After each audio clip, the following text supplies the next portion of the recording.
L'étape 3, là, on rentre vraiment dans le vif du sujet. On va venir effectuer nos contrôles qualité sur chacun de nos champs clés. Et donc, ces contrôles qualité, il y en a 5 à faire, dont 4 qui apparaissent en jaune, qui retournent des résultats décimaux.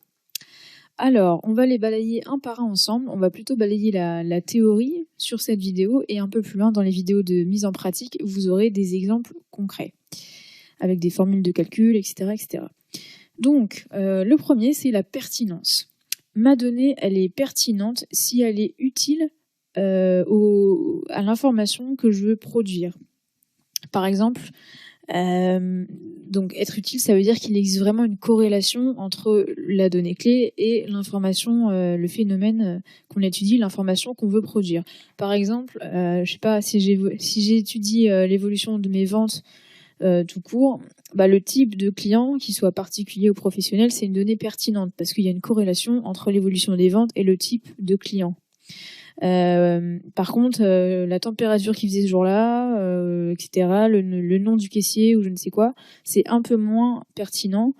Enfin, c'est même pas du tout corrélé. Donc, du coup, voilà. Ce premier contrôle, ça sert à quoi en fait? Ça sert à se poser la question, est-ce que par rapport à l'information que je veux produire, est-ce que ce champ clé est vraiment corrélé à cette information?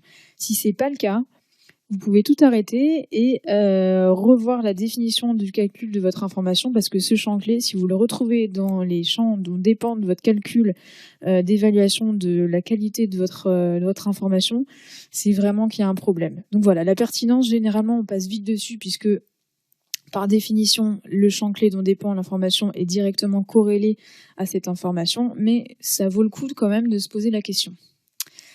Deuxième contrôle à faire, c'est la complétude en termes de volume. Donc ça, c'est vérifier que les données sont présentes et sont exhaustives. Donc ça se transcrit par un taux de données non vide. Ok, donc en fait, vous avez votre colonne, mettons le nom du produit, et vous allez vouloir compter le nombre de cellules qui ne sont pas vides, donc qui sont bien remplies en fait. Voilà, donc taux de données non vides, c'est le nombre de données présentes sur le nombre de données attendues. Donc vous allez vérifier que pour chacune de vos lignes de vente, vous avez bien un produit, un nom de produit qui est renseigné tout simplement. Je vous donne un exemple, mais si je calcule je sais pas, les ventes en fonction du moyen de paiement, par exemple, et que donc j'ai une colonne avec mon montant de vente et j'ai une autre colonne moyen de paiement. Si j'ai que la moitié de mes moyens de paiement qui sont renseignés, ça va directement impacter mes calculs derrière, ok, parce que quand j'étudierai la répartition des modes de paiement en fonction des montants, mes chiffres vont être complètement faussés parce que, enfin en tout cas, ils vont pas refléter la réalité parce qu'ils s'appuient seulement sur la moitié des données. Donc ça rend l'information produite vraiment bancale, quoi. Donc voilà, deuxième contrôle, la complétude en termes de volume.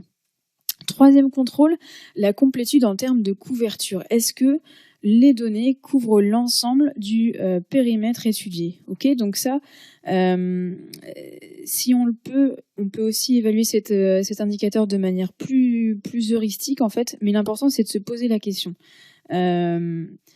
Par exemple, si je cherche à regarder, à étudier mes ventes sur le Benelux, donc 3 pays, il faut bien que je m'assure que ma table des ventes correspond bien aux ventes de ces 3 pays. S'il m'en manque un ou s'il me manque une certaine partie de tel pays parce que les données sont pas là et je sais pas quoi, là, on va biaiser un peu notre information. Ok, donc le taux de couverture. Est-ce que mes données couvrent bien l'ensemble du périmètre à partir duquel je vais extraire des informations? Quatrième contrôle, la fiabilité. Ça, c'est le contrôle le plus chronophage. Est-ce que mes données sont fiables? Est-ce qu'elles sont exploitables? C'est pas parce que la donnée est présente qu'elle est fiable. C'est, par exemple, je crois que ça nous est tous arrivé de renseigner notre numéro de téléphone en mettant 01, 02, 03, 04, 05 ou un truc comme ça. Donc la donnée est bien présente, mais pour autant, elle n'est pas fiable. Donc ça, c'est un contrôle qui est chronophage. Pourquoi? Parce qu'en fait, le taux de fiabilité, on l'estime de manière différente en fonction évidemment de la donnée en question. Un taux de fiabilité pour un numéro de téléphone va pas être, ça va pas être le même calcul que la fiabilité d'un email, que la fiabilité d'un code postal, etc. Donc ce contrôle-là, c'est pour ça qu'il est un peu customisé à chaque fois qu'on a un type de données différent. Et voilà, mais c'est pour moi en tout cas, le contrôle avec la complétude au niveau des volumes, c'est le contrôle le plus important. Donc, un exemple, c'est si on étudie la fiabilité de nos codes postaux, on regarde si parmi les codes postaux qui sont présents, chacun de ces codes postaux est fiable, correspond bien à quelque chose, comment on fait une des solutions pour vérifier cette fiabilité, c'est d'aller regarder pour chacun des codes postaux renseignés si il correspond bien au référentiel INSEE officiel des codes postaux.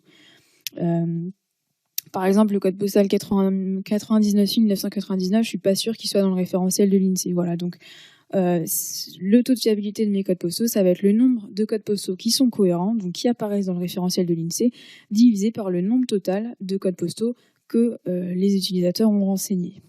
Ok, donc ça c'est hyper important, la fiabilité. Et on verra dans les exemples pratiques d'autres cas autres que les codes postaux.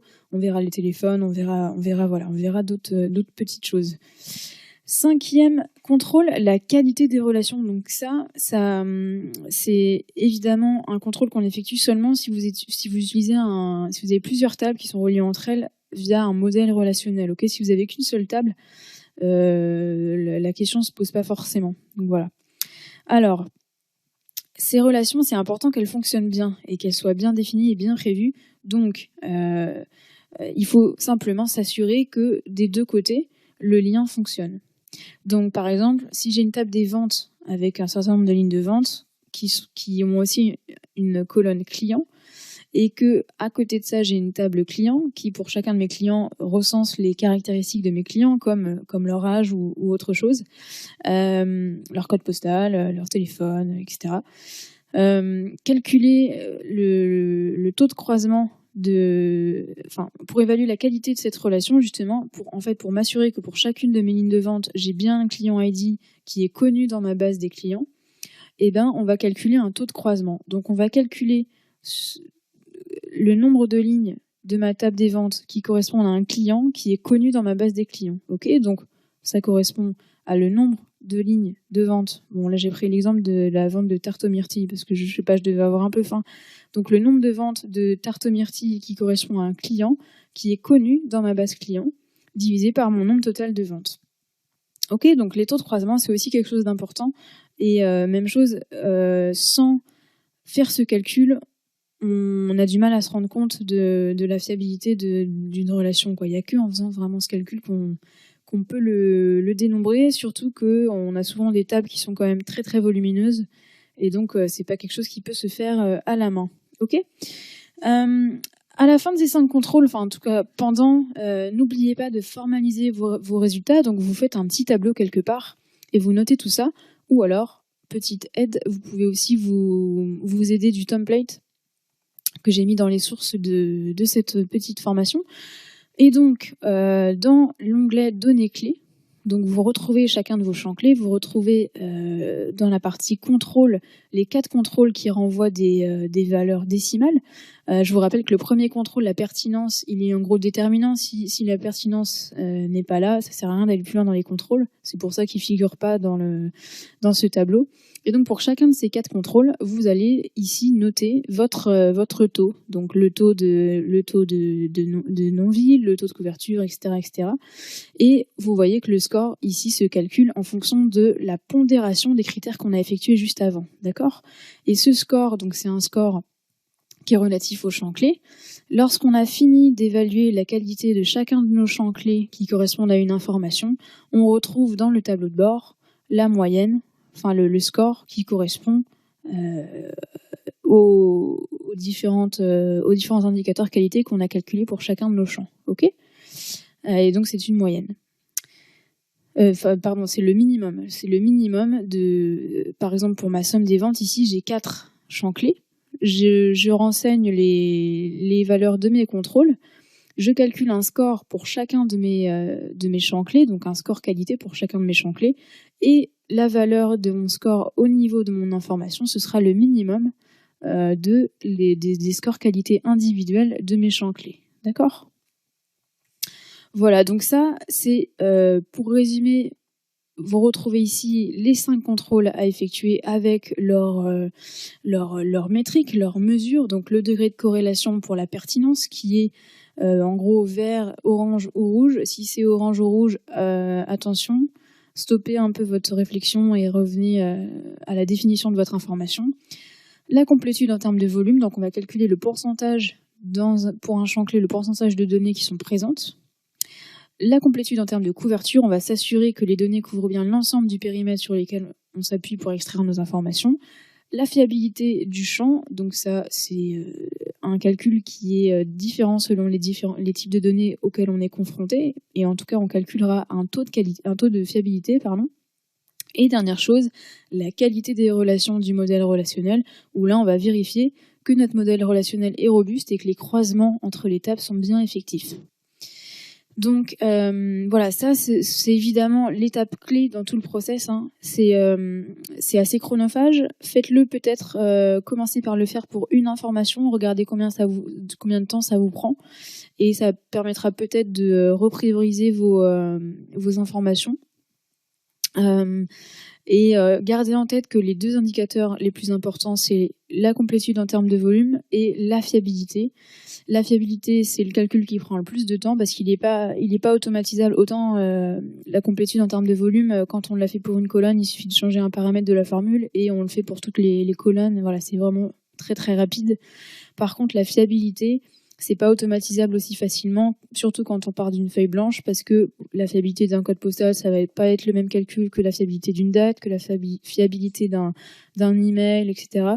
Donc voilà, c'est un peu plus chronophage, mais on verra des cas pratiques justement pour vous fournir un peu le modèle à appliquer et gagner du temps par la suite sur ce contrôle de fiabilité.